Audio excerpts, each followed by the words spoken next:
जय हिंद दोस्तों, कैसे आप सभी। आशा करता हूँ ठीक होंगे। मैं अंकित उपाध्याय आपके अपने चैनल हेरम विद्या मंदिर पर आपका स्वागत करता हूँ। जैसा कि आप जानते हैं, आरपीएफ एसआई और आरपीएफ कांस्टेबल के पदों पे वैकेंसी आने वाली है। दोनों साथ में आने वाले हैं। उसको लेकर एक इंटरनल सर्कुलर जारी हुआ है, उसके बारे में हम बात करेंगे। क्योंकि आप जानते हैं कि आरपीएफ एसआई की जो एग्जाम होता था ना, एग्जाम जो कंडक्ट कराती थी सीबीटी और फिजिकल दोनों वही लेती थी। ठीक है, तो नया नोटिस जारी करने के उसमें मॉडिफिकेशन करने के लिए क्या है वो हम आपको बताएंगे। इससे रिलेटेड और भी बातें हम आपको बताएंगे, जैसे कि एसआई और कांस्टेबल की कितने पदों पे होकर भर्ती, जो नई नोटिस जारी हुई है उसके बारे में हम पूरा देखेंगे। इसका क्वालिफिकेशन क्या है, कांस्टेबल के लिए क्या क्वालिफिकेशन है, इसका सिलेबस क्या है, एसआई के लिए क्या क्वालिफिकेशन है, उसका सिलेबस क्या है। ठीक है, कब तक आएगी ये वैकेंसी, कितने पदों पर आएगी वैकेंसी, सारी बातें हम करेंगे। ठीक है, तो चलिए वीडियो को शुरू करते हैं।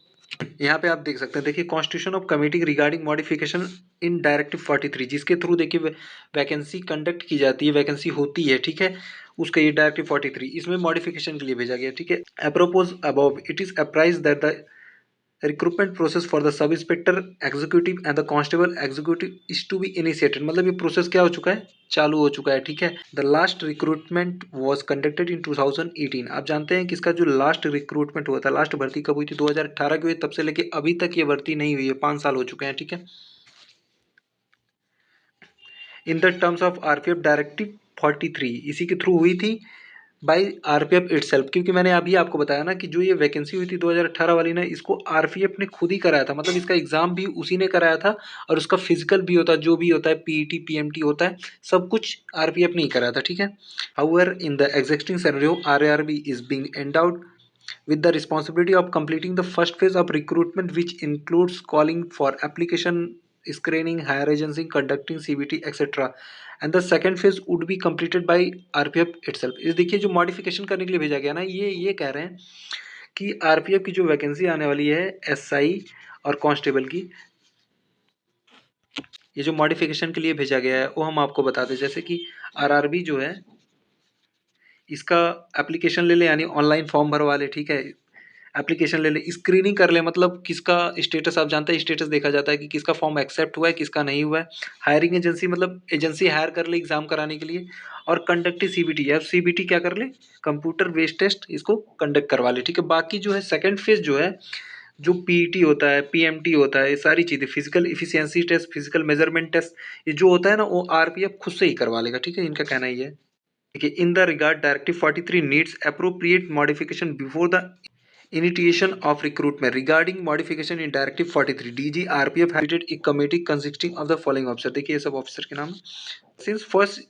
since first stage of recruitment is to be conducted by RRB जो है अगर फर्स्ट स्टेज कंडक्ट कर लेगी, whereas second phase involving PET PMT medical and DV, जैसे आपको फिजिकल इफिशियंसी टेस्ट हो गया, फिजिकल मेजरमेंट टेस्ट हो गया, ठीक है, और आपका मेडिकल भी हो गया, और डीबी, ये सब जो प्रोसेस कौन कर लेगा, आरपीएफ इटसेल्फ करवा लेगी। ठीक है, हैंस कमेटी में like to see this as term of reference for making necessary modification. यहाँ पे आप देख सकते हो, the committee is requested to kindly complete the exercise at the earliest and submit modified draft directive 43 by 16 October 2023 positively, यानी 16 अक्टूबर तक इसे जल्दी से जल्दी कंप्लीट करके मॉडिफिकेशन करना है। ठीक है, तो चलिए इसके बारे में हम बात कर लेते हैं। आपको बता देता हूँ, जो एसआई की जो पोस्ट आई थी 2018 में ना, 1120 पदों पे ये पोस्ट आई थी।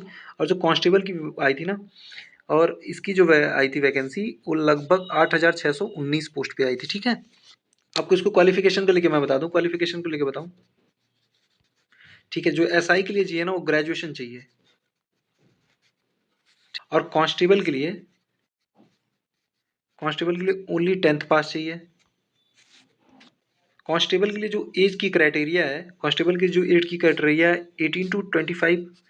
ठीक है, 1 जुलाई 2000, जिस साल वैकेंसी आएगी उसके 1 जुलाई से काउंट होगा। जैसे इस साल अगर वैकेंसी आएगी तो 1 जुलाई 2023 से काउंट होगा। ठीक है, और एसआई के लिए आपको एज बता दूं, 20 से लेके 25। ठीक है, इनका सिंपली ग्रेजुएशन चाहिए। ठीक है, और इनकी भी 1 जुलाई 2023 से ही काउंट होगी। ठीक है, ये देखिए कब तक आपकी वैकेंसी आएगी, ये वैकेंसी आपको दिसंबर महीने में देखने को मिल जाएगी। और लगभग कितनी वैकेंसी आएगी मैं आपको बता दूं, 2019 में रेल मंत्री जी ने बयान दिया था कि लगभग 9000 पद खाली हैं। ठीक है, 9000 पद खाली हैं। तो 2019 का ये बयान है, तो अब तक 4 साल हो चुके हैं इस बयान को। तो लगभग आपको बता देता हूँ 10,000 से तो ज़्यादा ही वैकेंसी आने वाली है। ठीक है, 10,000 से 15,000 के बीच वैकेंसी आएगी। ठीक है, जिसमें से मैं आपको बता दूं 10,000 के आसपास ना तो सिर्फ कांस्टेबल होंगे, और 1500 से 2000 के आसपास। ठीक है, ये एसआई की वैकेंसी है। तो यहाँ पे मैंने आपको सारी चीज़ें बता दी है कि एसआई की लगभग 1500 से 2000 वैकेंसी आने वाली है और कांस्टेबल के लगभग 10,000 के आसपास वैकेंसी आने वाली है, ठीक है। जो नई नोटिस जारी हुई है मॉडिफिकेशन के लिए, उसको भी मैंने आपको बता दिया कि जो एग्जाम कंडक्ट कराएगी वो आरआरबी कंडक्ट कराएगी, ठीक है। बाकी जितना भी प्रोसेस है, सारी चीज़ें, ठीक है, पीएमटी, पीईटी, मेडिकल, डीबी, सब कौन कराएगा? आरपीएफ ही कराएगा। क्वालिफिकेशन को लेकर मैंने आपको बता दिया कि जो कांस्टेबल उनके लिए सिर्फ 10th पास चाहिए और जो एसआई हैं उनके लिए ग्रेजुएशन चाहिए, ठीक है।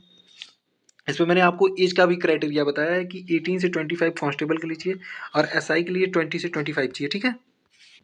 और सिलेबस के बारे में मैं आपको बता दूं, सिलेबस इसमें जीएस जीके की आपको बता देता हूँ, 50 क्वेश्चन आते हैं, ठीक है। रीजनिंग से 35 क्वेश्चन और मैथ्स से 35 क्वेश्चन। मैथ्स में सिर्फ अर्थमेटिक आता है, ठीक है। एसआई और कांस्टेबल दोनों का सिलेबस क्या है? सेम ही है, ठीक है।